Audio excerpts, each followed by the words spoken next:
Well, it's been over a year now since I've owned the CRF450RL, and even though it's been raining off and on all week, the skies have finally parted, and I have a little bit of time left to get this thing out on the road, so let's take it out, let's tell you what I like, what I don't like, after 1 year of ownership. I guess we'll start this right off the bat with something that I dislike, and that's the start when it's cold. It does not like starting cold, and I know there's an idle, you have to pull it out. If you just give it a little bit of revs, it will stay on. Not the worst thing in the world, but it is slightly annoying. Whee! I think that shares my true feelings about it. Let's just end the video right there. So, a little bit about the bike. I'm sure if you're watching this, you're familiar with this bike, 450RLs or 450Ls in general. This particular bike, as I've said, I've had it for a year plus, about 13 months now, and it has just under 2,000 miles. Mine is Supermoto trim. It's been that pretty much since day one. That's pretty much where this review is coming from. It's primarily from a street aspect, although I have taken this thing off-road. What I can say in the off-road aspect is that this handles exactly like my 2009 CRF450R. That was the first year it was fuel injected and was plagued with flame out issues. It did have a very twitchy throttle. It is very reminiscent of some of the issues that you hear about this. You can see where the ancestry comes in there. This is not derived from an existing dual sport. It was derived from a race bike. Now before this bike, immediately before this bike, I had the quintessential Supermoto that everybody knows and loves, the good old DRZ 400. This is much more energetic.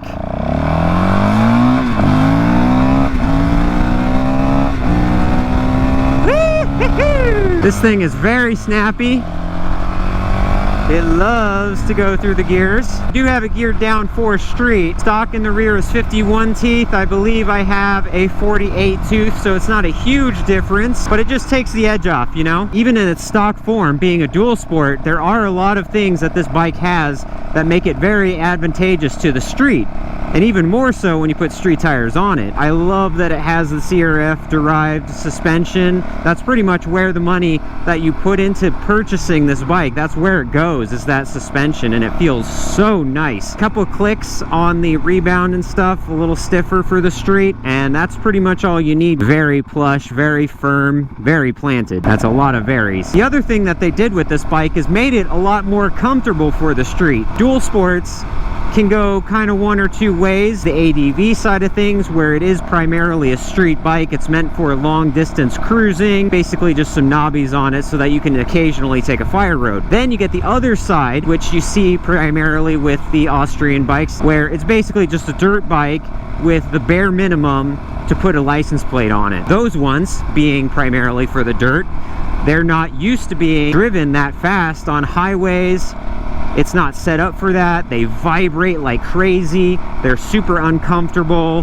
They have really bad wind buffeting, and it just feels like you're wringing the engine out every second of any highway stretch. Granted, this bike is more on that side of things. It's more a dirt bike, but Honda did add a lot of nice touches to this where it's a lot more tolerable. This is a very quiet bike. Even if you're at high RPM, it still feels pretty quiet. I mean, there's damping in the swing arm, there's damping on the chain, there's damping on the engine covers. The only exception I would say is that it's still not great on the highway because there is no wind deflection. The wind deflection is your face. You know, another thing with this bike that I was really happy to find is the range that you get with this bike and the fuel economy. I can easily get 100 miles out of this tank, so that's 50 miles to the gallon.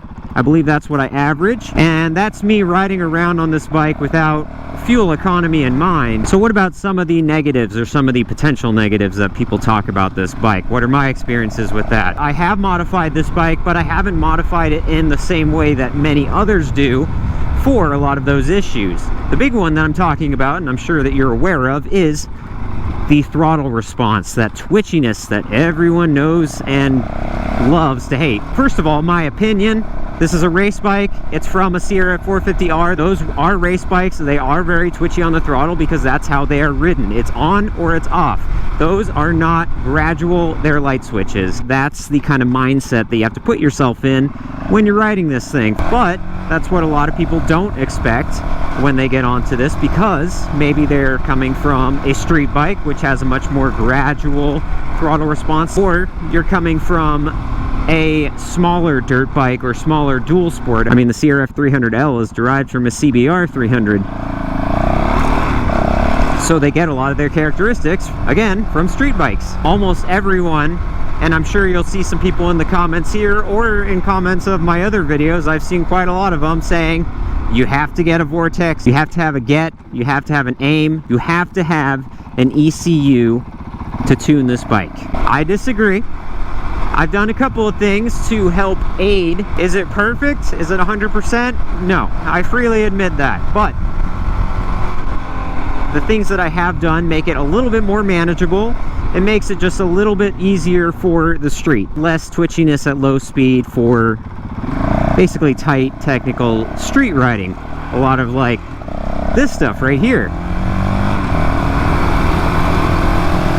I have modified the throttle tube. Very easy, free in fact. All it takes is a Dremel and some patience, and you can make yourself a throttle tamer very similar to the G2 ergonomics.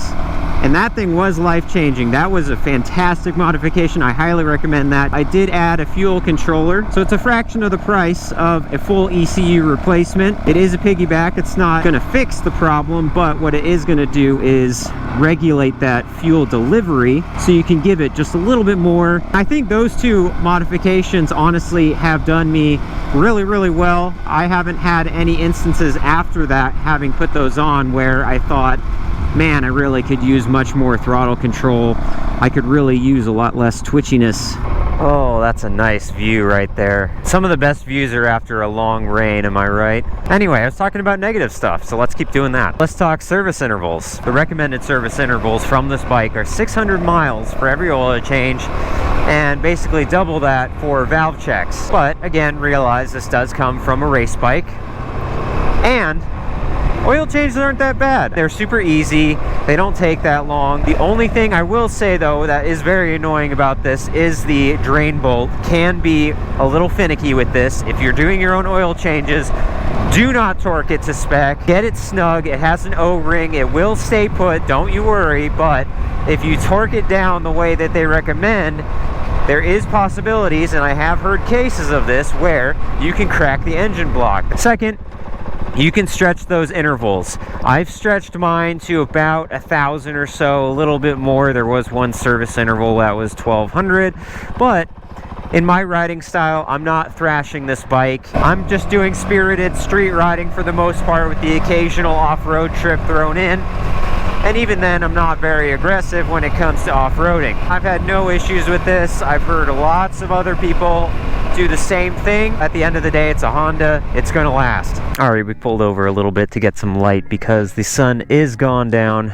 We're losing our light, and my camera is deciding that it doesn't like the cold and the movement apparently. So as we're losing light, I just want to go over really quickly here to wrap things up. Just a brief overview of some of the modifications that I've done with this and how I like them in the 2,000 miles that I've ridden it. Obviously, Supermoto setup, like I mentioned, that was pretty much the primary modification that I wanted to do right off the bat. I love this thing. It is probably the best setup ever, and I couldn't be more happier with it. Small things with the setup, including the speedo correction, so that's from 12 O'Clock Labs. I also have this mini gauge here, also from 12 O'Clock Labs, to show me just a little bit more data. It's all put on my panel that I actually make myself, so click the link in the corner and you'll be able to check those out. Highly recommended. The other big ones that I've done is the 450X exhaust. A lot of people were interested in this. I really like it because what it does is it basically gives me the exact same decibel level and the exact same look. However, I shave like, what was it, 5 pounds or something like that. It's really nice. I haven't had any issues with it whatsoever. This does protrude a little bit right here. Even with the dirt setup here with it fully compressed, it's not gonna rub on that thing. I haven't had any issues with that. I think the only thing besides the exhaust that I'll note is the seat here with the miles and the time that I've had with it. This is the Achirby's seat. It's an X something, I forget the name, but basically I wanted to switch out the seat from the stock because the stock is very uncomfortable. It's like riding on a 2x4. Everybody knows that, and they typically will go with Seat Concepts, but I wanted to go a little bit cheaper, as I tend to do, and went with this one. It is a very weird seat, and I was a little bit worried about the long-term use of this because it is primarily off-road oriented in the shape and the design. However, this is actually surprisingly comfortable. It does not look comfortable at all. I will feel it obviously after a few hours, a few hundred miles. Yeah, you're gonna feel it regardless. I don't find myself fidgeting in it at all as I did with the stock seat. This one is surprisingly comfortable, and I'm actually really happy that I've had it. It's very durable too, waterproof rather than water resistant, and I think this will last a long time. So, final wrap up. What do I think? Bottom line, after 1 year, 2,000 miles, would I buy this again? Absolutely. Should you buy this bike? I would say yes, but I will summarize it like this. Yes, it has high intervals. Yes, it's a twitchy throttle, but realize two things. Number one, it is a Honda.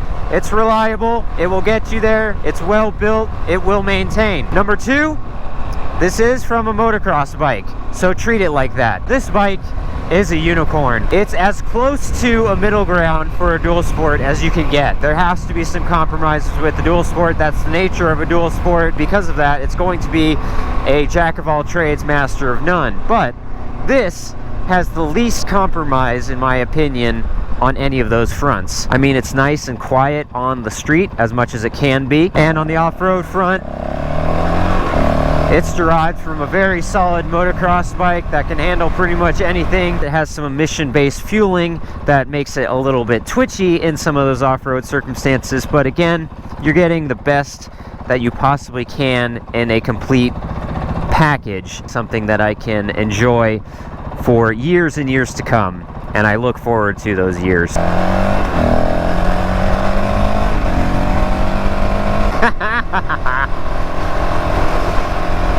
See, at the end of the day, it puts a smile on my face, and I'll leave it at that. Thanks for watching.